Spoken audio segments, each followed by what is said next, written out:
ਸ਼ਹੀਦਾਂ ਨੂੰ ਲਾਲ ਸਲਾਮ, ਲਾਲ ਸਲਾਮ, ਲਾਲ ਸਲਾਮ। ਕਦਰੀ ਸ਼ਹੀਦਾਂ ਨੂੰ ਲਾਲ ਸਲਾਮ, ਲਾਲ ਸਲਾਮ, ਲਾਲ ਸਲਾਮ। ਸ਼ਹੀਦੋ ਤੁਹਾਡਾ ਕਾਜ ਅਧੂਰਾ, ਲਾ ਕੇ ਦੁਨੀਆ ਕਰਾਂਗੇ ਪੂਰਾ। ਸ਼ਹੀਦੋ ਤੁਹਾਡਾ ਕਾਜ ਅਧੂਰਾ, ਲਾ ਕੇ ਦੁਨੀਆ ਕਰਾਂਗੇ ਪੂਰਾ। ਸਾਮਰਾਜਵਾਦ ਮੁਰਦਾਬਾਦ, ਮੁਰਦਾਬਾਦ, ਮੁਰਦਾਬਾਦ। ਇਨਕਲਾਬ ਜ਼ਿੰਦਾਬਾਦ, ਜ਼ਿੰਦਾਬਾਦ, ਜ਼ਿੰਦਾਬਾਦ। ਫਿਰਕੂ फाशीवादी ताकतां मुर्दाबाद, मुर्दाबाद, मुर्दाबाद। फिरकू फाशीवादी ताकतां मुर्दाबाद, मुर्दाबाद, मुर्दाबाद। गदरी बाबे अमर रहन, अमर रहन, अमर रहन। गदरी बाबे अमर रहन, अमर रहन, अमर रहन। जी मैं बेनती करांगा साडे देश भगत आजाद कमेटी के मैंबर स्वर्ण सिंह विरक जी होरां नूं। स्वर्ण सिंह विरक जी होरां ने नामधारी कूका लहर के उत्ते एक बहुत ही बड़ा मुला काम किया। वड्डे ग्रंथ साढ़े सामने उन्होंने बड़े खूज भरपूर लैके आते हैं। वो कूका लहर जी सानू सोहण सिंह पकना दिंदी है, वो कूका लहर जी सानू भगत सिंह वर्गियां नूं दिंदी है, जिन्हां दे घरां दे विच जिन्हां दे पेदादा उठ के अगे आए सी। उस कूका लहर के उत्ते जिन्हां ने बहुत खोज भरपूर काम किया। साडे लई खुशी की गल है कि वो साडी कमेटी के मैंबर बनने की उन्होंने बेनती प्रवान की है। स्वर्ण सिंह विरक जी। जिस तरह चल रहा विशा गदर लहर का स्थापना दिवस, तो जिमें भाई मोल सिंह जी हुणे हुणे दस के गए ने कि गदर पार्टी का बानी प्रधान बाबा सोहण सिंह पकना। बाबा जी अपनी आत्मकथा च इन्ना ही लिखते हैं कि जे बाबा केसर ना मिलता मैनू तो मेरा जीवन उस भूंडी वांगू कदे दा सड़ सुक जांदा जिहड़ी गोहे दे विच पैदा हुंदी है।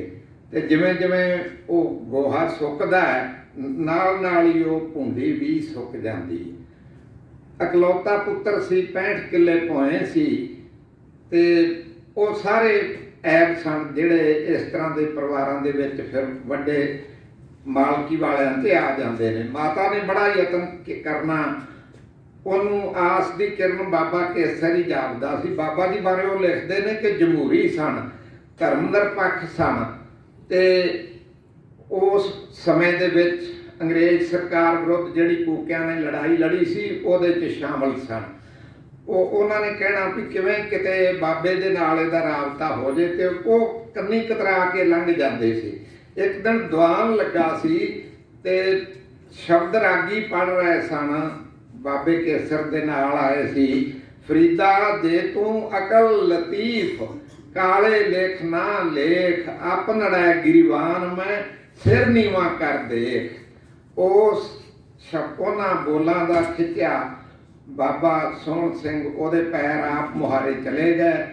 जाके नेड़े लगा, गलबात स्टाइल वेखो, मांस खाना है खांदा रही, शराब पीना है पींदा रही, पर कदे कदे मैनू मिलता रही। जिहड़ी चेतना के संचार की फासला की गल कर रहे ने, इस चेतना का संचार लंबे समय तो साडे सियाणे लोग साडे वडिके भी करते रहे, पर उन्हां दा अपना तरीका सी। जे वो शायद उहनूं सीधे कहंदे आ ना करी ओ ना करी, ते वो मुंडा दोबारा उन्हां कोल आउंदा ना, ते फिर वो कदे कदे मिलण दा ही असर होया। हौली हौली माता नूं फिर पुछया एक गल जिहड़ी किताबां 'च नहीं आउंदी, ते वो आखण लगियां भी थोड़ा छोटा मूँह ते वड्डी गल बन जाती है। ये गल मैनू मेरे मामे ने दसी, क्योंकि मेरे नाने का बाबा सोहण सिंह पकना बुरज रायके च रहिंदे सी, सरियाली तो उठ के आए सी, पुराना कूकियां दा टब्बर सी, ते बाबा भी कूका सी, उन्हां दा आपो च राबता सी, आउण जाण सी। ये गल मैनू उन्हां अपने नानकियां तो पता लगी भी जदों बाबा जी होर तो सारा ठीक हो गया, पर पट्टी कोई एक बीबी सी उत्थे वो अजे जाते सन बाबा सोहण सिंह जी, उत्थे जाणों नहीं सी हटे। ते माता ने वो भी शिकायत बाबे केसर ये मुहावे दे सन केसर किड़िए भी बाकी तो ठीक हो गया, आ इन्ना को मसला। बाबा जी कहते कोई गल नहीं पुत्र मैं वेखांगा। बाबा जी उत्थे पट्टी चले गए, उस बीबी के चबारे च जा चरण पाए, उन्हें मंजा विछाया, जल पानी पुछया, संत बह के घड़ी को दसो हुक्म, पुत्र मैनू सोहना दे दे, मैं किथों सोहना लैन आया। ते दोबारा फिर जदों किते सोहण सिंह होरी गए ਉਸ ਬੀਬੀ ਨੇ ਹੱਥ ਜੋੜ ਦਿੱਤੇ ਵੀ ਮੈਂ ਸੰਤਾਂ ਨੂੰ ਵਚਨ ਦੇ ਦਿੱਤਾ। ਤਾਂ ਇਹ ਇਸ ਤਰ੍ਹਾਂ ਦੇ ਪਰਿਵਰਤਨਕਾਰੀ ਲੋਕ, ਔਰ ਫਿਰ ਜਿਨ੍ਹਾਂ ਨੇ ਹੋਣੀਆਂ ਦੀ ਅੱਖ 'ਤੇ ਅੱਖ ਪਾਉਣ ਦੀ ਜ਼ਰੂਰਤ ਕੀਤੀ, ਬਾਬਾ ਜੀ ਦਾ ਵੱਡਾ ਕਾਰਜਕਾਲ ਉਹ ਸਾਰਾ ਤੁਸੀਂ ਭਾਈ ਕੰਗਣੀਵਾਲ ਜੀ ਤੋਂ, ਸਾਡੇ ਸੰਘਾ ਸਾਹਿਬ ਤੋਂ, ਸਾਰਿਆਂ ਤੋਂ, ਜਿਨ੍ਹਾਂ ਹਾਲਾਤ ਵਿੱਚ ਗਦਰ ਲਹਿਰ, ਗਦਰ ਪਾਰਟੀ ਦੀ ਸਥਾਪਨਾ ਹੋਈ। ਵੱਡਾ ਕੰਮ ਆਪਣੀ ਬੋਲੀ, ਗੁਰੂ ਨਾਨਕ ਦੇਵ ਬੋਲੀ ਅਵਰ ਤੁਮਾਰੀ, ਕਹੂੰ ਦੇਵ ਭਾਖਾ ਕਹੂੰ ਲੋਕ ਬਾਣੀ। ਗੁਰੂ ਗੋਬਿੰਦ ਸਿੰਘ ਵੀ ਦੋਵਾਂ ਦਾ ਕੰਟਰਾਸਟ ਪੇਸ਼ ਕਰਦੇ ਨੇ ਕਿ ਲੋਕਾਂ ਦੀ ਬਾਣੀ 'ਚ ਗੱਲ ਕਰੋਗੇ। ਗੌਤਮ ਬੁੱਧ ਨੇ ਸੰਸਕ੍ਰਿਤ ਦੀ ਬਜਾਏ ਪਾਲੀ ਨੂੰ ਆਪਣੇ ਸ਼ਬਦਾਂ ਦਾ ਵਾਕ ਬਣਾਇਆ ਤਾਂ ਉਹ ਜ਼ਿਆਦਾ ਸਫਲ ਹੋਏ ਉਸ ਸਮੇਂ ਦੇ ਵਿੱਚ। ਗਦਰ ਪਾਰਟੀ ਦਾ ਇਹ ਸਾਰਾ ਸਾਹਿਤ, ਅਖਬਾਰ, ਉਰਦੂ, ਪੰਜਾਬੀ, ਗੁਜਰਾਤੀ, ਬੰਗਾਲੀ, ਹਿੰਦੁਸਤਾਨੀ ਭਾਸ਼ਾਵਾਂ ਦੇ ਵਿੱਚ ਪਹਿਲੀ ਵਾਰ ਇਹਨਾਂ ਨੂੰ ਜਿਹੜੀ ਮਾਨਤਾ ਦਿੱਤੀ। ਔਰ ਸਟਾਈਲ ਜਿਹੜਾ ਲੋਕ ਸ਼ੈਲੀ ਸੀ, ਦਵਈਆ ਛੰਦ, ਓਰੜਾ ਛੰਦ, ਬੈਂਤ, ਕਵਿਤ, ਸਿੱਧੇ ਸਾਦੇ, ਇੱਕ ਚਾਰ ਪਾਵੋ ਇੱਕ ਦੀਆਂ ਵੰਡੀਆਂ, ਖਾ ਲਿਆ ਮੁਲਕ ਲੁੱਟ ਕੇ ਫਰੰਗੀਆਂ। ਹਾਂਜੀ, ਸਿੱਖਾਂ ਕਰੇ ਲਾਲ ਸੱਦੋ ਉਮਰੇ ਲੋਹਾਰ ਨੂੰ, ਜ਼ਾਲਮਾਂ ਫਰੰਗੀਆਂ ਦੇ। ਇਹ ਇਸ ਤਰ੍ਹਾਂ ਦੀ ਏਡੀ ਰਵਾਨੀ ਵਾਲੀ ਕਵਿਤਾ ਜਿਹੜੀ ਲੋਕਾਂ ਦੇ ਦਿਲਾਂ 'ਚ ਅਸਰ ਕਰਦੀ ਔਰ ਪੂਰਾਂ ਦੇ ਪੂਰ ਖਿੱਚੇ ਚਲੇ ਆਉਂਦੇ। ਵਿਸ਼ੇਸ਼ਤਾਵਾਂ 'ਤੇ ਵੀ ਚਰਚਾ ਹੋ ਗਈ, ਧਰਮ ਨਿਰਪੱਖ ਸੀ ਔਰ ਕੌਮਾਂਤਰੀਵਾਦ ਵੱਲ ਵੱਧਦੀ ਸੀ, ਕਿਉਂਕਿ ਇਹ ਸਾਰਾ ਸਿੱਖੀ ਦਾ ਬੁਨਿਆਦੀ ਢਾਂਚਾ ਗੁਰੂ ਸਾਹਿਬ ਕੋਲ ਜਦੋਂ ਕਨ੍ਹਈਏ ਦੀ ਸ਼ਿਕਾਇਤ ਗਈ ਕਿ ਅਸੀਂ ਤਾਂ ਮਾਰਦੇ ਹਾਂ ਉਹਨਾਂ ਨੂੰ, ਉਹ ਸ਼ੈਲੀ ਸਾਖੀਕਾਰਾਂ ਦੀ ਸਾਡੀ ਉਹ ਹੀ ਹੈ ਉਸ ਵੇਲੇ ਦੀ। ਉਹ ਮਤਲਬ ਵਿਰੋਧੀ ਦੀ ਥਾਂ 'ਤੇ ਉਹਨੂੰ ਕਿਤੇ ਸ਼ਤਰੂ ਲਿਖਣ ਦੀ ਬਜਾਏ ਤੁਰਕ ਲਿਖ ਦਿੱਤਾ ਜਾਂ ਹੋਰ ਕੁਝ ਇਸ ਤਰ੍ਹਾਂ ਦੀ ਧਰਮ ਸੂਚਕ ਭਾਸ਼ਾ ਵਰਤੀ ਹੈ ਵੀ ਉਹ ਦੁਸ਼ਮਣ ਨੇ, ਹਾਲਾਂਕਿ ਦੁਸ਼ਮਣ ਨਹੀਂ ਸਨ। ਉਹ ਜਵਾਬ ਕਨ੍ਹਈਆ ਦਿੰਦਾ ਜਦੋਂ ਉਹਨੂੰ ਪੁੱਛਿਆ ਜਾਂਦਾ ਵੀ ਇਹ ਕਹਿੰਦੇ ਨੇ ਅਸੀਂ ਮਾਰਦੇ ਹਾਂ, ਤੂੰ ਪਾਣੀ ਪਿਆਉਣਾ ਹੈ ਦੂਜਿਆਂ ਨੂੰ। ਉਹ ਕਹਿੰਦਾ ਦੂਜਾ ਹੈ ਕਿਹੜਾ, ਮੈਨੂੰ ਤਾਂ ਸਾਰਿਆਂ 'ਤੇ ਤੁਸੀਂ ਦਿਸਦੇ ਹੋ, ਤੁਹਾਡਾ ਹੀ ਰੂਪ ਦਿਸਦਾ ਹੈ। ਇਹ ਪਰੰਪਰਾ ਦੀ ਗੱਲ ਹੈ। ਜਦੋਂ ਮਲੇਰਕੋਟਲੇ 'ਚ ਹੀਰਾ ਸਿੰਘ ਤੋਪ ਅੱਗੇ ਖਲੋਤਾ ਹੈ, ਇੱਕ ਸਮੁੰਦ ਖਾਂ ਪਠਾਨ ਸੀ, ਇਹ ਮਲੇਰਕੋਟਲੇ 'ਚੋਂ ਕੂਕੇ ਆਪਣਾ ਕੰਮ ਕਰਕੇ ਆ ਗਏ ਸੀ। ਉਹਨੇ ਪਿੱਛੋਂ ਲਲਕਾਰਿਆ ਵੀ ਬਈ ਮੈਨੂੰ ਤੇ ਪਤਾ ਹੀ ਨਹੀਂ ਲੱਗਾ ਮੈਂ ਹੁਣ ਆਇਆ, ਤੁਸੀਂ ਹੁਣ ਭੱਜੋ ਨਾ, ਖੜੋ। ਤਾਂ ਹੀਰਾ ਸਿੰਘ ਰੁਕ ਗਿਆ, ਉਹਦੇ ਨਾਲ ਉਹਨਾਂ ਦੋਵਾਂ ਦਾ ਆਪੋ 'ਚ ਭੇੜ ਹੋਈ। ਉਹਦੇ ਵਾਰ ਨਾਲ ਇਹਦਾ ਗੁੱਟ ਵੱਢਿਆ ਗਿਆ ਤੇ ਉਹਦਾ ਸਮੁੰਦ ਖਾਂ ਦਾ ਸਿਰ ਲੈ ਗਿਆ। ਤਾਂ ਹੀਰਾ ਸਿੰਘ ਨੇ ਉੱਥੇ ਕਿਹਾ ਵੀ ਸਮੁੰਦ ਖਾਂ ਪਠਾਨ ਦਾ ਕੋਈ ਬੱਚਾ ਹੈ, ਜੇ ਹੈ ਤਾਂ ਲਿਆਓ। ਦੇਵ ਨੇ ਤਾਂ ਉੱਥੇ ਨੇੜੇ ਤੇੜੇ ਸੀ, ਉਹ ਇੱਕ ਬੱਚਾ ਆਂਦੇ ਨੇ ਉਹਦੇ ਲਾਗੇ ਲਿਆਂਦਾ, ਉਹਨੇ ਉਹਦਾ ਸਿਰ ਪਲੋਸਿਆ ਤੇ ਸਿਫਾਰਿਸ਼ ਕੀਤੀ ਕਿ ਸੂਰਮੇ ਦੇ ਪੁੱਤਰ ਨੇ ਇਹਨਾਂ ਦੀ ਸਿਰ ਆਟੇ ਦਾ ਪ੍ਰਬੰਧ ਕਰੋ, ਇਹਨਾਂ ਦੀ ਰੋਟੀ ਦਾ ਪ੍ਰਬੰਧ ਕਰੋ। ਸੋ ਇਹ ਝਗੜਾ ਹੈ ਨਹੀਂ। ਗਦਰ ਲਹਿਰ 'ਚ ਇਸ ਤਰ੍ਹਾਂ ਦੇ ਬਹੁਤ ਸਾਰੇ ਮਿਲਦੇ ਨੇ। ਜਦੋਂ ਅਬਦੁੱਲੇ ਨਾਲ ਬੰਦ ਨੂੰ ਜਿਹੜਾ ਟੋਟੀਆਂ ਪਿੰਡਦਾ ਸੀ, ਇਹ ਪੁੱਛਿਆ ਜਾਂਦਾ ਹੈ ਕਿ ਤੈਨੂੰ ਮਾਫੀ ਦਿੱਤੀ ਜਾ ਸਕਦੀ ਏ, ਜੇ ਤੈਨੂੰ ਮਾਫੀ ਤੂੰ ਨਾ ਮੰਗੇ ਤਾਂ ਇੱਕ ਕਾਫਰ ਨਾਲ ਫਾਇ ਲੱਗਣਾ ਪਏਗਾ। ਤਾਂ ਉਹਦਾ ਜਵਾਬ ਸੀ ਭਾਈ ਲਛਮਣ ਸਿੰਘ ਵਰਗੇ ਦੇਵਤੇ ਨਾਲ ਫਾਇ ਲੱਗ ਕੇ ਮੈਂ ਸਿੱਧਾ ਬਿਸ਼ਤਾਂ 'ਤੇ ਜਾਵਾਂਗਾ, ਫਿਰ ਮੈਂ ਉਰਾਂ ਨਹੀਂ ਰਵਾਂਗਾ, ਮੈਂ ਸਿੱਧਾ ਬਿਸ਼ਤਾਂ 'ਤੇ ਜਾਵਾਂਗਾ। ਇਸੇ ਤਰ੍ਹਾਂ ਚਾਲੀਆ ਰਾਮ ਨੂੰ ਆਖਿਆ ਗਿਆ, ਹਿਮਾਚਲ ਵਾਲੇ ਨੂੰ, ਸਾਡੇ ਨੂੰ, ਵੀ ਤੂੰ ਜੇ ਮਾਫੀ ਮੰਗ ਲਵੇਂ, ਤਾਂ ਉਹਨੇ ਕਿਹਾ ਨਹੀਂ, ਮੈਂ ਆਪਣੇ ਮਿੱਤਰਾਂ ਤੋਂ ਨਿਖੜਨਾ ਨਹੀਂ ਚਾਹੁੰਦਾ, ਮੇਰੇ ਜਿਹੜੇ ਸਾਥੀ ਨੇ ਇਹਨਾਂ ਦੇ ਮੈਂ ਨਾਲ ਹੀ ਰਹਿਣਾ ਚਾਹੁੰਦਾ। ਧਰਮ ਦੀ ਉਹਨਾਂ 'ਚ ਕੋਈ ਵਿੱਥ ਨਹੀਂ ਸੀ, ਸਾਨੂੰ ਫਰਕ ਨਾ ਚੂੜੇ ਚਮਾਰ ਵਾਲੀ। ਸਾਨੂੰ ਇੱਕ ਹੋਰ ਥਾਂ 'ਤੇ ਉਹ ਲਿਖਦੇ ਨੇ ਕਿ ਸਾਨੂੰ ਸ਼ੌਂਕ ਨਹੀਂ ਬੇੜਾ ਡਬਾਵਣੇ ਦਾ, ਰਲ ਮਿਲ ਕੇ ਸਭ ਨੇ ਗਦਰ ਕਰਨਾ। ਜਾਤਾਂ ਤੋਂ, ਪਾਤਾਂ ਤੋਂ, ਧਰਮ ਤੋਂ, ਬੋਲੀ ਤੋਂ, ਭਾਸ਼ਾ ਤੋਂ। ਇਹਨਾਂ 'ਚ ਗੁਜਰਾਤੀ ਵੀ ਹੈ, ਪਾਂਡੂਰੰਗ ਖਾਨ ਖੋਜੇ, ਇਹਨਾਂ 'ਚ ਤਾਮਿਲ ਵੀ ਹੈ, ਚਿੰਨ ਚਨਈਆ, ਇਹਨਾਂ 'ਚ ਬੰਗਾਲੀ ਵੀ ਨੇ, ਸਤਿੰਦਰਨਾਥ ਸਾਨਿਆਲ, ਰਾਸ ਬਿਹਾਰੀ ਬੋਸ, ਇਹਨਾਂ 'ਚ ਯੂਪੀ ਦੇ ਵੀ ਨੇ ਤੇ ਹਿੰਦੁਸਤਾਨ ਦੇ ਵੀ ਨੇ। ਉਹ ਸਿੱਖ ਇਸ ਲਈ ਕਹਿ ਦਿੰਦੇ ਨੇ ਕਿ ਉਹਨਾਂ 'ਚੋਂ ਜ਼ਿਆਦਾ ਸਿੱਖ ਸਨ, ਕਿਉਂਕਿ ਪਹਿਲਾਂ ਗਏ ਹੀ ਸਿੱਖ ਸਨ, ਸਿੱਖ ਵੱਧ ਉਦਮੀ ਸਨ, ਇਸ ਮਾਮਲੇ 'ਚ। ਇਸ ਲਈ ਉਹਨਾਂ ਨੂੰ ਉਹਨਾਂ ਐਨਕਾਂ ਨਾਲ ਵੇਖਦੇ ਨੇ, ਪਰ ਉਹ ਸਿੱਖ ਆਪਣੇ ਆਪ ਨੂੰ ਉਹ ਸਾਰੇ ਹਿੰਦੁਸਤਾਨ ਦੀ ਪ੍ਰਤੀਨਿਧਤਾ ਕਰ ਰਹੇ ਸਨ ਔਰ ਸਮੁੱਚੇ ਦੇਸ਼ ਨੂੰ ਬੜਾ ਖੂਬਸੂਰਤ ਉਹਨਾਂ ਆਖਿਆ ਦੱਸਿਆ ਮੇਰੇ ਤੋਂ ਪਹਿਲਾਂ ਕਿ ਉਹਨਾਂ ਦਾ ਰਾਸ਼ਟਰਵਾਦ ਹੋਰ ਸੀ ਔਰ ਅੱਜ ਕੱਲ੍ਹ ਜਿਹੜਾ ਅਜੋਕਾ ਰਾਸ਼ਟਰਵਾਦ ਹੈ ਇਹ ਤਾਂ ਭੌਂਡਾ ਰਾਸ਼ਟਰਵਾਦ ਹੈ ਜੀ। 9 ਅਗਸਤ ਸਾਡਾ ਸਾਮਰਾਜ ਦੇ ਖਿਲਾਫ ਲੜਾਈ ਦਾ ਇੱਕ ਮਹੱਤਵਪੂਰਨ ਦਿਨ ਹੈ, ਜਿਸ ਦਿਨ ਗਾਂਧੀ ਜੀ ਭਾਰਤ ਛੱਡੋ ਕਰਦੇ ਨੇ। ਉਸ ਤੋਂ ਅੱਗੇ 15 ਅਗਸਤ ਆਉਂਦੀ ਹੈ। ਹੁਣ ਤੁਸੀਂ ਆਹ 9 ਅਗਸਤ 2020 ਵੇਖੋ ਤੇ 9 ਅਗਸਤ 2021 ਵੇਖੋ ਕੈਲੰਡਰ 'ਚ ਵੀ ਕੀ ਹੁੰਦਾ ਹੈ। 9 ਅਗਸਤ 2020 ਨੂੰ ਪ੍ਰਧਾਨ ਮੰਤਰੀ ਰਾਮ ਮੰਦਿਰ ਦਾ ਸ਼ਿਲਾਨਿਆਸ ਕਰ ਰਹੇ ਨੇ, ਨੀਂਹ ਪੱਥਰ ਰੱਖ ਰਹੇ ਨੇ ਅਯੁੱਧਿਆ 'ਚ। ਔਰ 9 ਅਗਸਤ 2020 ਨੂੰ ਧਾਰਾ 370 ਤੋੜੀ ਜਾ ਰਹੀ ਹੈ। ਕਸ਼ਮੀਰ ਦੇ ਵਿੱਚ ਰਾਜ ਦਾ ਦਰਜਾ ਤੋੜ ਕੇ ਯੂਟੀ ਬਣਾਇਆ ਜਾ ਰਿਹਾ, ਸੰਵਿਧਾਨ ਦਾ ਗਲ ਘੁੱਟਿਆ ਜਾ ਰਿਹਾ ਉੱਥੇ। ਔਰ ਆਹ ਜਿਹੜੀ ਸੀ ਇਹਦੇ 'ਚ ਫਿਰ ਰਾਮ ਮੰਦਿਰ ਦਾ ਇਸੇ ਤਰੀਕ ਦੇ ਉੱਤੇ ਕਰਨਾ 9 ਅਗਸਤ ਨੂੰ ਹੀ, ਕਿਉਂ 15 ਅਗਸਤ ਨੂੰ ਤਾਂ ਬਿਲਕੁਲ ਖੂੰਜੇ ਲਾ ਰਹੇ ਨੇ ਔਰ 9 ਅਗਸਤ ਨੂੰ ਅੱਗੇ ਲੈ ਆਉਣਗੇ ਆਪਣੇ ਤਰੀਕੇ ਨਾਲ, ਮੰਦਿਰ ਦੇ ਨਾਂ ਤੇ ਔਰ ਕਸ਼ਮੀਰ ਦੇ ਵਿਰੋਧ ਦੇ ਨਾਂ ਤੇ, ਮੁਸਲਮਾਨਾਂ ਦੇ ਵਿਰੋਧ ਦੇ ਨਾਂ ਤੇ।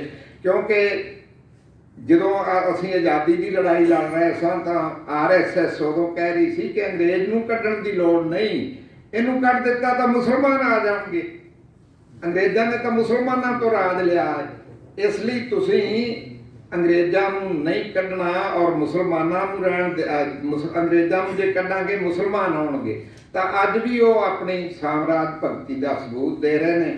ਮੋਦੀ ਜੀ ਉਹਨਾਂ ਦੇ ਗੁਮਾਸ਼ਤੇ ਨੇ ਵੱਡੇ, ਔਰ ਕਿਸਾਨ ਅੰਦੋਲਨ ਨੇ ਆਪਣੇ ਤਰੀਕੇ ਨਾਲ ਜਿਹੜੀਆਂ ਪ੍ਰਾਪਤੀਆਂ ਦੱਸ ਦਿੱਤੀਆਂ ਨੇ, ਉਹ ਤਿੰਨੇ ਵਾਕਿਆ ਮਹੱਤਵਪੂਰਨ ਪ੍ਰਾਪਤੀਆਂ ਨੇ ਜਿਨ੍ਹਾਂ ਦਾ ਪਾਸਲਾ ਜੀ ਨੇ ਇੱਥੇ ਬੜਾ ਸ਼ਾਨਦਾਰ ਵਰਣਨ ਕੀਤਾ ਕਿ ਇਹ ਅੰਦੋਲਨ ਧਰਮ ਨਿਰਪੱਖ ਬਣਿਆ ਰਹੇ, ਇਹਨੂੰ ਖਾਲਿਸਤਾਨੀ ਜਾਂ ਪੰਜਾਬ ਦਾ ਬਣਾਉਣਾ ਚਾਹਿਆ ਸੀ ਉਹ ਹਰਿਆਣੇ ਵਾਲੇ ਕੁੱਦ ਪਏ, ਇਹ ਸਮੁੱਚੇ ਹਿੰਦੁਸਤਾਨ ਦਾ ਰੂਪ ਧਾਰਨ ਕਰ ਗਿਆ, ਧਰਮਾਂ ਤੋਂ ਉੱਪਰ ਉੱਠ ਗਿਆ। ਫਿਰ ਇਹ ਸ਼ਾਂਤੀਮਈ ਬਣਿਆ ਰਹੇ। ਏਜੰਸੀਆਂ ਆਪਣਾ ਕੰਮ ਕਰਦੀਆਂ ਨੇ, ਸ਼ਾਂਤੀ ਭੰਗ ਕਰਨਾ ਚਾਹੁੰਦੀਆਂ ਸੀ, ਨਹੀਂ ਸਫਲ ਹੋਈਆਂ, ਲੀਡਰਸ਼ਿਪ ਸਮਝਦਾਰ ਹੈ। ਔਰ ਤੀਜਾ ਕਿ ਇਹਨੂੰ ਕਿਸੇ ਵੀ ਤਰੀਕੇ ਦੇ ਨਾਲ ਲੋਕਾਂ ਨੂੰ ਉਕਸਾਵੇ 'ਚ ਲਿਆਂਦਾ ਜਾਵੇ। ਔਰ ਤੀਜਾ ਉਹਨਾਂ ਨੇ ਦੱਸਿਆ ਵੀ ਜਿਹੜੀ ਚੇਤਨਾ ਹੈ, ਜਨ ਚੇਤਨਾ ਵਿਕਸਿਤ ਕਰਕੇ ਲੜਾਈ ਦਰਅਸਲ ਹੁਣ ਵਿਵਸਥਾ ਪਰਿਵਰਤਨ ਦੀ ਹੈ, ਖਾਲੀ ਸੱਤਾ ਪਰਿਵਰਤਨ ਦੀ ਨਹੀਂ। ਜਿਸ ਗੱਲ ਤੋਂ ਸਾਰੇ ਤ੍ਰਹਿ ਰਹੇ ਨੇ ਕਿ ਇਹ ਅੰਦੋਲਨ ਜਿਸ ਦਿਸ਼ਾ 'ਤੇ ਜਾ ਰਿਹਾ ਹੈ, ਇਹ ਦੇਸ਼ ਦਾ ਸਮੁੱਚਾ ਜਿਹੜਾ ਢਾਂਚਾ ਹੈ ਉਹਦੇ 'ਚ ਬਦਲਾਅ ਹੋਏਗਾ ਜੇ ਇਹ ਅੰਦੋਲਨ ਜਿੱਤਦਾ। ਤੇ ਜੇ ਕਿਸਾਨ ਅੰਦੋਲਨ ਨਹੀਂ ਜਿੱਤਦਾ ਤੇ ਫਿਰ ਨਾ ਸਾਡਾ ਸੰਵਿਧਾਨ ਬਚੇਗਾ, ਨਾ ਸਾਡਾ ਪ੍ਰਜਾਤੰਤਰ ਬਚੇਗਾ, ਨਾ ਸਾਡੀ ਧਰਮ ਨਿਰਪੱਖਤਾ ਬਚੇਗੀ, ਔਰ ਨਾ ਸਾਡੀ ਕੂਣ ਬੋਲਣ ਦੀ ਆਜ਼ਾਦੀ ਦਾ ਤਾਂ ਮਤਲਬ ਹੀ ਨਹੀਂ। ਉਹਦੇ 'ਤੇ ਤਾਂ ਲਗਾਤਾਰ ਵਾਰ-ਵਾਰ ਹਮਲੇ, ਲੋਕ ਸਵਾਲ ਕਰਦੇ ਨੇ ਕਿ ਪ੍ਰਧਾਨ ਮੰਤਰੀ ਦਾ ਵਿਰੋਧੀ ਹੋਣਾ ਰਾਸ਼ਟਰ ਵਿਰੋਧੀ ਤਾਂ ਨਹੀਂ ਹੁੰਦਾ, ਤੁਸੀਂ ਜਿਹੜਾ ਤੁਹਾਡੇ ਖਿਲਾਫ ਬੋਲਦਾ ਹੈ ਉਹਨੂੰ ਰਾਸ਼ਟਰ ਵਿਰੋਧੀ ਕਹਿ ਦਿੰਦੇ ਹੋ। ਇਸ ਲਈ ਲੜਾਈ ਬੜੀ ਸ਼ਾਨਦਾਰ ਰਫ਼ਤਾਰ ਨਾਲ ਚੱਲ ਰਹੀ ਹੈ ਔਰ ਇਹ ਸਾਡੇ ਮਹਾਨ ਯੋਧਿਆਂ ਦਾ, ਸੂਰਬੀਰਾਂ ਦਾ, ਗਦਰੀਆਂ ਦਾ ਜਿਹੜਾ ਹੋਕਾ, ਕੂਕਿਆਂ ਤੋਂ ਗਦਰੀਆਂ ਨੇ ਲਿਆ। ਬਾਬਾ ਜੀ ਤੇ ਕਿਸਾਨੀ ਬਹੁਤ ਸਾਰੇ ਕੂਕਿਆਂ ਦੇ ਮੈਂ ਉਹ ਪਿੰਡ ਗਿਣ ਸਕਦਾ ਜਿਨ੍ਹਾਂ ਦੇ ਵਿੱਚੋਂ ਹੀ ਉੱਗੇ ਗਦਰੀ ਆਏ ਨੇ ਬਾਅਦ ਵਿੱਚ। ਔਰ ਗਦਰੀਆਂ ਦਾ ਹੋਕਾ, ਇਸ ਤੋਂ ਪਹਿਲਾਂ ਅਜੀਤ ਸਿੰਘ ਪਗੜੀ ਸੰਭਾਲ, ਉਹ ਫਿਰ ਅਕਾਲੀ, ਬੱਬਰ ਅਕਾਲੀ, ਕਿਰਤੀ ਕਿਸਾਨ, ਕਾਂਗਰਸ ਅੰਦੋਲਨ, ਕਮਿਊਨਿਸਟ ਅੰਦੋਲਨ, ਪ੍ਰਜਾ ਮੰਡਲੀਏ, ਤੇ ਫਿਰ ਵੱਡੀ ਲੜਾਈ ਜਿਹੜੀ ਹੈ ਉਹ ਸਾਮਰਾਜ ਦੇ ਖਿਲਾਫ ਵਧਾਣੀ ਸੱਟ, ਸ਼ਹੀਦਾਂ ਦੇ ਸੁਪਨਿਆਂ ਦਾ ਹਿੰਦੁਸਤਾਨ ਬਣਾਉਣ ਦੀ ਪ੍ਰਯੋਗਸ਼ਾਲਾ ਦਿੱਲੀ ਦੇ ਬਾਰਡਰ ਬਣੇ ਹੋਏ ਨੇ।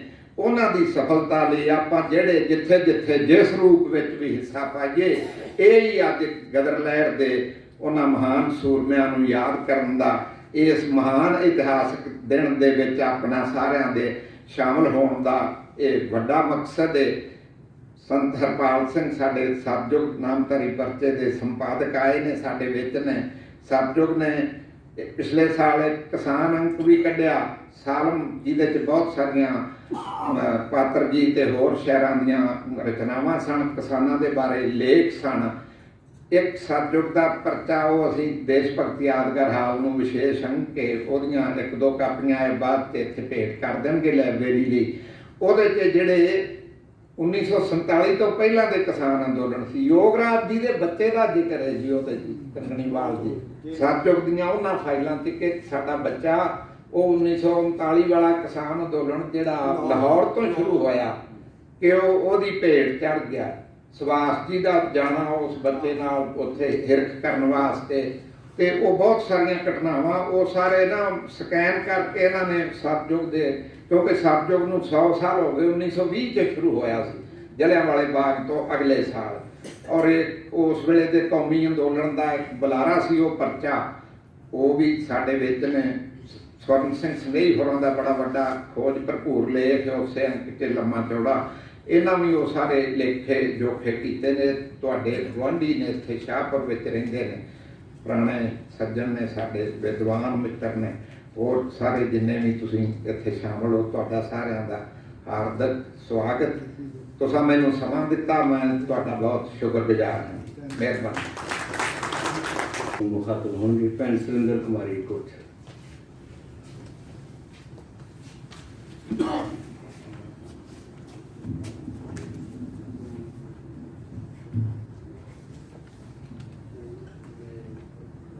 ਅੱਜ ਗਦਰ ਪਾਰਟੀ ਦੇ ਸਥਾਪਨਾ ਦਿਵਸ ਤੇ ਜਦੋਂ ਅਸੀਂ ਆਪਣੇ ਹਾਲ ਦੇ ਵਿੱਚ ਐਂਟਰ ਕਰਦੇ ਹਾਂ, ਸਾਹਮਣੇ ਮਾਰਟੀਅਰ ਮੈਮੋਰੀਅਲ ਪੜ੍ਹ ਕੇ ਸਿਰ ਝੁਕ ਜਾਂਦਾ ਹੈ।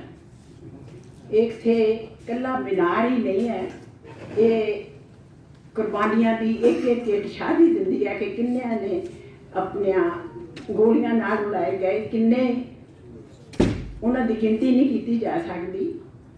ਔਰ ਗਦਰੀਆਂ ਨੇ ਝੁਕ ਕੇ ਚੱਲਣਾ ਮਨਜ਼ੂਰ ਨਹੀਂ ਕੀਤਾ। ਉਹਨਾਂ ਨੇ ਜੇਲ੍ਹਾਂ ਵਿੱਚ ਵੀ ਕਦੇ ਸਿਰ ਨਹੀਂ ਨੀਵਾਂ ਕੀਤਾ। ਬਹਾਦਰੀ ਦੇ ਨਾਲ ਕਾਲੇ ਪਾਣੀ ਦੀਆਂ ਜੇਲ੍ਹਾਂ ਨੂੰ ਵੀ ਮਾਤ ਪਾਇਆ। ਇਸ ਕਰਕੇ ਇਹ ਜਿਹੜਾ ਦਿਨ ਹੈ ਬਹੁਤ ਮਹਾਨ ਹੈ। ਤਾਂ ਤੁਹਾਡੇ ਸਾਰਿਆਂ ਦੇ ਇੱਥੇ ਆਉਣ 'ਤੇ ਹਰ ਕਦਮ ਨੂੰ ਸਲਾਮ ਕਰਦੀ ਹਾਂ। ਦੇਸ਼ ਦੀ ਗੁਲਾਮੀ ਆਜ਼ਾਦੀ ਵਿੱਚ ਬਦਲਣ ਲਈ ਗਦਰ ਪਾਰਟੀ ਬੀੜਾ ਚੁੱਕਿਆ ਦੇਸ਼ ਆਜ਼ਾਦ ਕਰਾਉਣ ਦਾ ਇੱਕ ਬਹੁਤ ਵੱਡਾ ਫੈਸਲਾ ਸੀ। ਉਸ ਵੇਲੇ ਆਜ਼ਾਦੀ ਤਾਂ ਮਿਲ ਗਈ, ਪਰ ਅਧੂਰੀ ਪੂਰੀ ਆਜ਼ਾਦੀ ਅਜੇ ਹਾਸਲ ਕਰਨੀ ਆ ਸੀ। ਆਰਥਿਕ ਆਜ਼ਾਦੀ ਸਾਨੂੰ ਮਿਲੀ ਨਹੀਂ, ਆਰਥਿਕਤਾ ਅੰਗਰੇਜ਼ ਨੇ ਆਪਣੇ ਕੋਲ ਹੀ ਰੱਖੀ। ਉਹ ਹੁਣ ਕਾਰਪੋਰੇਟ ਦੇ ਰੂਪ ਦੇ ਵਿੱਚ ਸਾਡੇ ਸਾਹਮਣੇ ਆ। ਔਰ ਆਪਣੇ ਲੋਕਾਂ ਦੀ ਚੰਗੀ ਜ਼ਿੰਦਗੀ ਲਈ ਜਿਹੜੀ ਇੱਥੇ ਚੰਗੇ ਸੁਪਨੇ ਸੰਜੋਏ ਸੀਗੇ ਬਜ਼ੁਰਗਾਂ ਨੇ, ਆਜ਼ਾਦੀ ਹਾਸਲ ਕਰਕੇ ਦੇਸ਼ ਵਿੱਚ ਧਰਮ ਨਿਰਪੱਖਤਾ ਨੂੰ ਪਹਿਲ ਦੇ ਕੇ ਡੈਮੋਕ੍ਰੈਟਿਕ ਸਿਸਟਮ ਵਿੱਚ ਚਲਾਉਣ ਦੀ ਸੰਵਿਧਾਨ ਲਿਖਿਆ ਗਿਆ, ਉਹਦਾ ਵੀ ਇਸ ਵੇਲੇ ਭੋਗ ਪਾਇਆ ਜਾ ਰਿਹਾ। ਇਹ ਫਾਸ਼ੀਵਾਦੀ ਸਰਕਾਰ ਦੇ ਰੂਪ ਵਿੱਚ ਜਿਹੜਾ ਵਰਲਡ ਪੱਧਰ 'ਤੇ ਸਿਸਟਮ ਹੈ, ਸਰਮਾਏਦਾਰੀ ਸਿਸਟਮ, ਇਸ ਨੂੰ ਖਤਮ ਕਰਨਾ ਚਾਹੁੰਦਾ।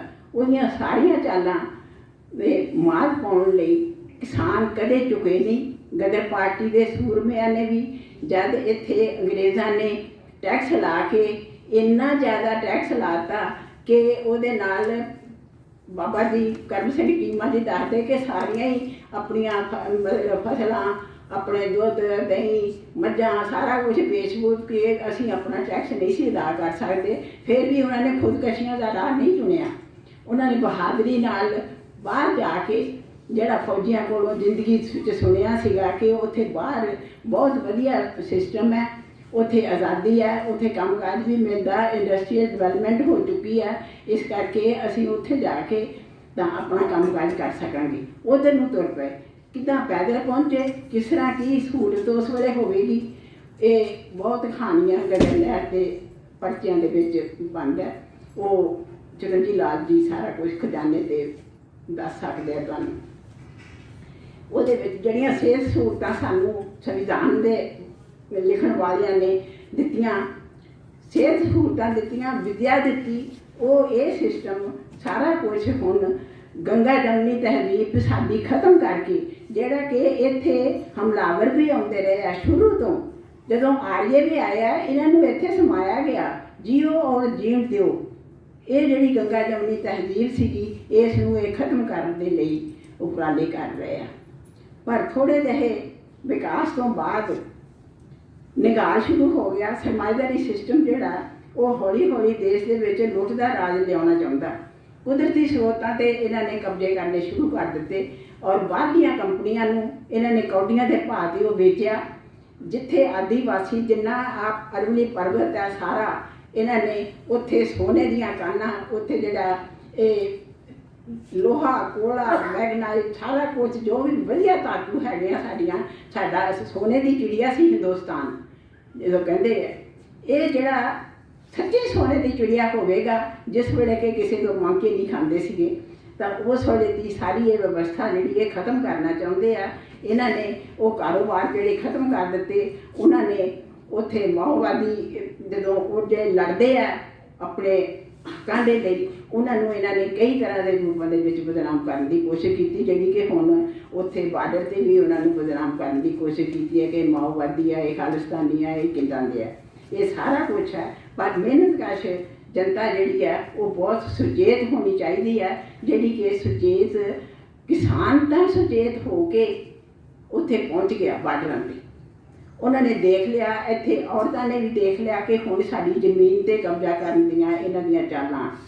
ਇਹਨਾਂ ਨੇ ਕੰਟਰੈਕਟ ਫਾਰਮਿੰਗ ਜਿਹੜੀ ਕੀਤੀ ਹੈ ਉਹ ਔਰਤਾਂ ਨੂੰ, ਮੈਂ ਉੱਥੇ ਬਾਰਡਰ 'ਤੇ ਜਦ ਗਈ ਹਾਂ ਮੈਂ ਉੱਥੇ ਉਹਨਾਂ ਤੋਂ ਪੁੱਛਿਆ ਕਿ ਤੁਸੀਂ ਇੱਥੇ ਕਿਸ ਤਰ੍ਹਾਂ ਮਹਿਸੂਸ ਕਰਦੀਆਂ। ਕਹਿੰਦੀਆਂ ਬੀਬੀ, ਮੈਂ ਕਿਹਾ ਨਿੱਕਾ ਜਿਹਾ ਬੱਚਾ ਲੈ ਕੇ ਬੈਠੀ ਹਾਂ, ਇਹਨੂੰ ਨਾਲ ਲਿਆ ਕੇ ਤੂੰ ਕੀ ਸਿਖਾਉਣਾ ਚਾਹੁੰਦੀ ਇਹਨੂੰ, ਕਿਉਂਕਿ ਮਾਵਾਂ ਤਾਂ ਦੁੱਧ ਵਿੱਚ ਹੀ ਇਹ ਸਿਖਾ ਦਿੰਦੀਆਂ ਇਨਕਲਾਬੀਪਣ। ਤਾਂ ਔਰਤਾਂ ਨੇ ਦੱਸਿਆ ਕਿ ਅਸੀਂ ਇਹਨਾਂ ਬੱਚਿਆਂ ਦੇ ਫਿਊਚਰ ਨੂੰ ਬਚਾਉਣਾ ਚਾਹੁੰਦੇ ਹਾਂ। ਇਹਨਾਂ ਨੇ ਸਾਨੂੰ ਬੰਧੂਆ ਮਜ਼ਦੂਰ ਬਣਾ ਦੇਣਾ। ਕੰਟਰੈਕਟ ਫਾਰਮਿੰਗ ਮਤਲਬ ਸਾਡੇ ਤੋਂ ਜ਼ਮੀਨ ਖੋਹ ਲੈਣੀ ਆ, ਸਾਨੂੰ ਵੇਚਣ ਲਈ ਮਜਬੂਰ ਹੋਣਾ ਪੈਣਾ। ਇਸ ਲਈ ਅਸੀਂ ਇਹਨਾਂ ਨੂੰ ਇਹ ਬੰਧੂਆ ਮਜ਼ਦੂਰ ਨਹੀਂ ਬਣਨ ਦੇਣਾ, ਨਾ ਆਪ ਬਣਨਾ। ਇਹ ਬਹੁਤ ਵੱਡੀ ਗੱਲ ਸੀਗੀ ਉਸ ਵੇਲੇ। ਪਰ ਜਿਹੜਾ ਪੰਜਾਬ ਦੀਆਂ ਔਰਤਾਂ ਨੇ ਇੱਥੇ ਇੱਕ ਇਤਿਹਾਸ ਰਚਿਆ। ਪਹਿਲਾਂ ਤਾਂ ਇੱਥੇ ਦੇ ਸਾਰੇ ਟੋਲ ਪਲਾਜ਼ਿਆਂ 'ਤੇ ਔਰਤਾਂ ਨੇ ਮੋਰਚੇ ਲਾ ਕੇ ਇੱਥੇ ਪ੍ਰਤੀਕ ਕੀਤਾ ਲੋਕਾਂ ਦੀਆਂ। ਉਹ ਮਜਬੂਰ ਹੋ ਗਏ ਆ ਕਿ ਇਹ ਸਾਰਾ ਟੈਕਸ ਨਾ ਲਿਆ ਜਾਵੇ। ਇਹ ਮੱਧ ਵਰਗ ਹੁਣ ਧੰਨਵਾਦੀ ਹੈ ਕਿ ਅਸੀਂ ਕਾਰਾਂ ਲੈ ਕੇ ਜਦੋਂ ਜਾਂਦੇ ਹਾਂ ਤਾਂ ਸਾਨੂੰ ਟੈਕਸ ਨਹੀਂ ਦੇਣਾ ਪੈਂਦਾ। ਇਹ ਔਰਤਾਂ ਦਾ ਧੰਨਵਾਦ ਕਰਨਾ ਚਾਹੀਦਾ ਕਿ ਉਹਨਾਂ ਨੇ ਕਿਸ ਰੂਪ ਦੇ ਵਿੱਚ ਉੱਥੇ ਸਟਰਗਲ ਕੀਤੀ ਹੈ ਔਰ ਉਸ ਨੂੰ ਜਿੱਤਿਆ। ਔਰ ਜਦੋਂ ਉੱਥੇ ਵੀ ਹੁਣ ਇਹਨਾਂ ਨੇ ਮੱਠਾ ਨਹੀਂ ਪੈਣ ਦਿੱਤਾ। ਮੈਂ ਆਂਗਣਵਾੜੀ ਭੈਣ ਬੈਠੀ ਹੈ, ਉਹ ਜੱਥੇ ਲੈ ਕੇ 2-3 ਵਾਰੀ ਜਾ ਚੁੱਕੀ ਹੈ। ਇਸਤਰੀ ਜਾਗਰਤੀ ਮੰਚ ਵੀ ਪਹੁੰਚਦੀਆਂ, ਦੂਸਰੀਆਂ ਜਥੇਬੰਦੀਆਂ ਵੀ ਪਹੁੰਚਦੀਆਂ। ਔਰਤਾਂ ਨੇ ਉਸ ਨੂੰ ਨੀਵਾਂ ਨਹੀਂ ਹੋਣ ਦਿੱਤਾ। ਔਰ ਜੇ ਜੱਜਾਂ ਨੇ ਉੱਥੇ ਇਹ ਕਿਹਾ ਕਿ ਇੱਥੇ ਕੀ ਕਰਦੀਆਂ ਔਰਤਾਂ, ਇਹ ਔਰਤ ਦਾ ਅਪਮਾਨ ਸੀ। ਔਰ ਇਹ 18 ਜਨਵਰੀ ਔਰ 8 ਮਾਰਚ ਦੀਆਂ ਸਟੇਜਾਂ ਚਲਾ ਕੇ ਔਰਤਾਂ ਨੇ ਉਹਨਾਂ ਨੂੰ ਦਿਖਾ ਦਿੱਤਾ, ਭਾਰਤੀ ਗੌਰਮੈਂਟ ਨੂੰ ਵੀ, ਇਸ ਵਿਵਸਥਾ ਨੂੰ ਵੀ ਔਰ ਇਸ ਜਿਹੜਾ ਮਤਲਬ ਨਿਆਂ ਵਿਵਸਥਾ ਉਹਨੂੰ ਦਿਖਾ ਦਿੱਤਾ ਕਿ ਔਰਤ ਕ੍ਰੀਏਟਿਵ ਹੁੰਦੀ ਹੈ, ਔਰਤ ਬੁਜ਼ਦਿਲ ਨਹੀਂ ਹੁੰਦੀ, ਔਰਤ ਇਕੱਲਾ ਚੁੱਲ੍ਹਾ ਚੌਂਕਾ ਨਹੀਂ ਚਲਾ ਸਕਦੀ, ਅਸੀਂ ਕ੍ਰੀਏਟਿਵ ਹੋ ਕੇ ਦੇਸ਼ ਵੀ ਚਲਾ ਸਕਦੀਆਂ। ਇਹ ਉੱਥੇ ਉਹਨਾਂ ਨੇ ਦਿਖਾਇਆ। ਇਹ ਔਰਤਾਂ ਨੂੰ ਸਾਨੂੰ ਸਲਾਮ ਕਰਨਾ ਚਾਹੀਦਾ, ਇਹਦੇ ਲਈ ਤਾੜੀਆਂ ਵਜਾਉਣੀਆਂ ਚਾਹੀਦੀਆਂ ਤਾਂ ਕਿ ਉੱਥੇ ਤੱਕ ਇਹ ਗੂੰਜ ਜਾਵੇ, ਔਰਤਾਂ ਦਾ ਹੌਸਲਾ ਬੁਲੰਦ ਹੋਵੇ। ਔਰਤਾਂ ਬਰਾਬਰ ਦਾ ਹਿੱਸਾ ਪਾ ਰਹੀਆਂ। ਮੈਂ ਇਹ ਫਖਰ ਨਾਲ ਕਹਿ ਸਕਦੀ ਹਾਂ ਕਿ ਔਰਤ ਨੂੰ ਕਿਸੇ ਨੇ ਥਾਲੀ 'ਚ ਪਰੋਸ ਕੇ ਹੱਕ ਨਹੀਂ ਦਿੱਤੇ। ਜੇ ਪੁਰਸ਼ ਮਾਨਸਿਕਤਾ ਨੂੰ ਬਦਲਣ ਦਾ ਸਿਰ ਹੈ ਤਾਂ ਵੀ ਇਹਨਾਂ ਔਰਤਾਂ ਦੇ ਸਿਰ ਹੈ। ਟਕਰਾਅ ਦੇ ਵਿੱਚ ਨਹੀਂ ਜਾਂਦਾ, ਉਹਨਾਂ ਨੂੰ ਮਜਬੂਰ ਕਰ ਦਿੱਤਾ ਕਿ ਔਰਤ ਦੀ ਬਹਾਦਰੀ ਜਿਹੜੀ ਹੈ ਉਹਨੂੰ ਪਹਿਚਾਨੋ, ਆਪਣੀ ਹਿੰਮਤ ਦੱਸੀ ਹੈ।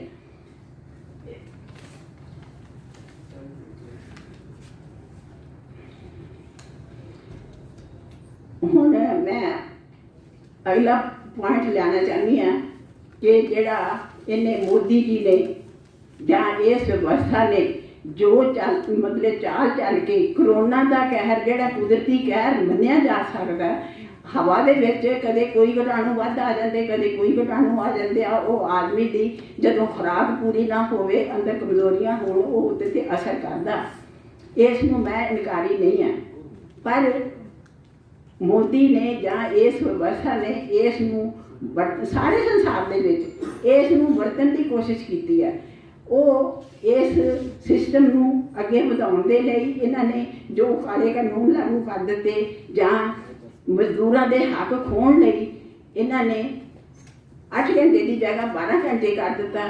ਇਸ 'ਤੇ ਉਹ ਮਜ਼ਦੂਰ ਜਿਹੜਾ ਜਿੱਥੇ ਬੰਬੇ ਤੋਂ, ਸੂਰਤ ਤੋਂ, ਬੰਗਾਲ ਤੋਂ ਕਿਸ ਤਰ੍ਹਾਂ ਗਠੜੀਆਂ ਲੈ ਕੇ ਸਿਰ 'ਤੇ ਬੱਚਿਆਂ ਨੂੰ ਮਾਂ ਕਿੱਦਾਂ ਲੈ ਕੇ ਉਹਦੇ 'ਤੇ ਤੁਰੀ ਜਾਂਦੀ ਹੈ, ਕਿੱਦਾਂ ਛਾਲੇ ਮਤਲਬ ਪੈ ਗਏ ਉਹਨਾਂ ਦੇ ਪੈਰਾਂ ਦੇ ਵਿੱਚ, ਕਿਸ ਹਾਲਤ ਵਿੱਚ ਪਹੁੰਚੇ। ਇਹ ਸਰਕਾਰ ਫੇਲ ਹੋਈ ਹੈ ਕਿ ਉਹਨਾਂ ਦੇ ਅੰਕੜੇ ਤੱਕ ਵੀ ਨਹੀਂ। ਮੈਂ ਸ਼ਰਮ ਮਹਿਸੂਸ ਕਰਦੀ ਹਾਂ ਕਿ ਸਾਡੇ ਪੜ੍ਹੇ ਲਿਖੇ ਵਰਗ ਨੇ ਵੀ ਉਹਨਾਂ ਦੇ ਅੰਕੜੇ ਨਹੀਂ ਇਕੱਠੇ ਕੀਤੇ।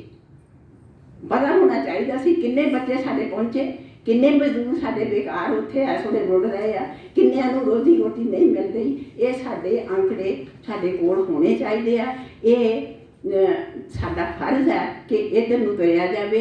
ਇਹ ਜਿਹੜੇ ਅਧੂਰੇ ਕੰਮ ਹੈ, ਮਜ਼ਦੂਰ ਨੂੰ, ਮਿਹਨਤਕਸ਼ ਨੂੰ ਜਾਗਰੂਕ ਕਰਨ ਦਾ, ਜਿੱਦਾਂ ਮੈਂ ਨਾਨਕੇ ਘਰ ਦੇਖਦੀ ਸੀਗੀ ਕਿ ਉਹ ਕਹਿੰਦੇ ਸੀਗੇ ਜ਼ਗੀਰਦਾਰਾਂ ਦੇ ਸਤਾਏ ਹੋਏ, ਜਦੋਂ ਪਹਿਲੀ ਰਾਤ ਔਰਤ ਕੱਟਦੀ ਸੀਗੀ ਜ਼ਗੀਰਦਾਰ 'ਤੇ ਜਾ ਕੇ ਕੋਠੇ 'ਤੇ, ਉਹਦੀ ਮੰਜੀ 'ਤੇ ਪੈਂਦੀ ਸੀਗੀ, ਤਾਂ ਉਹ ਦਰਦਨਾਕ ਜਿਹੜਾ ਸਮਾਂ ਉਹ ਮੈਂ ਕਦੇ ਭੁੱਲ ਨਹੀਂ ਸਕਦੀ।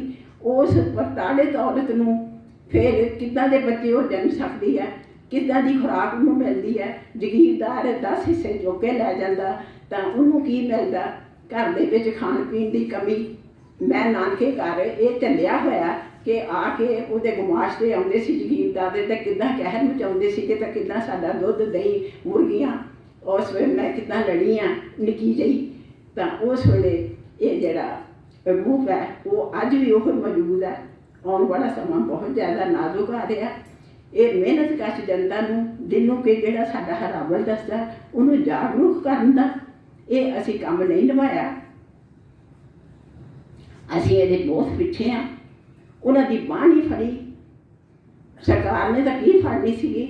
ਮੈਨੂੰ ਬਹੁਤ ਕਸ਼ਟ ਨਾਲ ਕਹਿਣਾ ਪੈ ਰਿਹਾ ਕਿ ਸਾਡੇ ਜਦੋਂ ਉਹ ਕਾਨੂੰਨ ਵੀ ਲਾਗੂ ਹੋਇਆ ਤਾਂ ਅਸੀਂ ਸੜਕਾਂ 'ਤੇ ਸਾਰੇ ਕਿਉਂ ਨਹੀਂ ਪਹੁੰਚੇ। ਸਾਨੂੰ ਉਸ ਵੇਲੇ ਸੜਕਾਂ 'ਤੇ ਦੁਹਾਈ ਪਾ ਦੇਣੀ ਚਾਹੀਦੀ ਸੀ ਕਿ ਇਹ ਸ਼ਿਕਾਗੋ ਦੀ ਲੋਕਾਂ ਨੇ ਖੂਨ ਡੋਲ ਕੇ 8 ਘੰਟੇ ਦੀ ਦਿਹਾੜੀ ਬਣਵਾਈ ਸੀਗੀ, ਇਸ ਨੂੰ ਅਸੀਂ ਪਿੱਛੇ ਨਹੀਂ ਵਟਣ ਦੇਣਾ, ਅਸੀਂ 12 ਘੰਟੇ ਦੀ ਦਿਹਾੜੀ ਨਹੀਂ ਹੋਣ ਦੇਣੀ।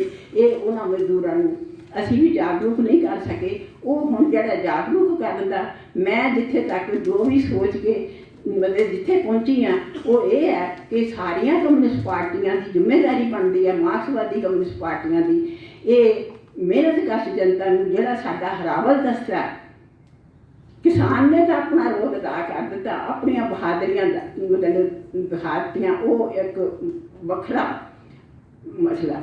ਪਰ ਅਸੀਂ ਜਿਹੜਾ ਸਾਡਾ ਹਰਾਵਲ ਦੱਸਦਾ, ਉਸ ਨੂੰ ਜਾਗਰੂਕ ਕਰਨ ਦੇ ਵਿੱਚ ਅਸੀਂ ਜਿੱਥੇ ਵੀ ਕਮੀਆਂ ਮਹਿਸੂਸ ਕਰਦੇ ਹਾਂ, ਉਹ ਸਾਡੀਆਂ ਬਹੁਤ ਸੂਝਵਾਨ ਕਮਿਊਨਿਸਟ ਪਾਰਟੀਆਂ, ਮਾਰਕਸਵਾਦ ਜਿਹੜੀ ਉੱਚ ਮਤਲਬ ਇਸ ਵੇਲੇ ਮਾਰਕਸਵਾਦ ਜਿਹੜਾ ਕੋਈ ਉਹਨੂੰ ਰੱਦ ਨਹੀਂ ਕਰ ਸਕਦਾ, ਉਹਦਾ ਸਮਾਂ ਆ ਰਿਹਾ। ਸਾਨੂੰ ਚਾਹੀਦਾ ਕਿ ਅਸੀਂ ਇਹਦੇ ਲਈ ਉਹਨਾਂ ਨੂੰ ਜਾਗਰੂਕ ਕਰੀਏ, ਆਪਣਾ ਹਰਾਵਲ ਦਸਤਾ ਜਿਹੜਾ ਉਹ ਕਾਇਮ ਕਰੀਏ ਤੇ ਇਸ ਵਿਵਸਥਾ ਨੂੰ ਇੱਥੋਂ ਫੇਲ ਕਰੀਏ। ਇਹ ਹੁਣ ਅਗਲਾ ਜਿਹੜਾ ਪੁਆਇੰਟ ਹੈ ਇਹ ਆਉਣ ਵਾਲਾ, ਉਹਦੇ ਵਿੱਚ ਕਿਸਾਨੀ ਦਾ ਨਾਲ ਉੱਠੀ ਹੋਈ ਹੈ, ਉਹਦੇ ਵਿੱਚ ਮਜ਼ਦੂਰ ਵਰਗ ਵੀ ਜੇ ਸੁਚੇਤ ਹੋ ਕੇ ਨਾਲ ਤੁਰ ਪਵੇ ਤਾਂ ਫਿਰ ਇਹਨੂੰ ਕੋਈ ਹਰਾ ਨਹੀਂ ਸਕਦਾ। ਇਹਨਾਂ ਗੱਲਾਂ ਨਾਲ ਮੈਂ ਤੁਹਾਡੇ ਕੋਲ ਮਾਫੀ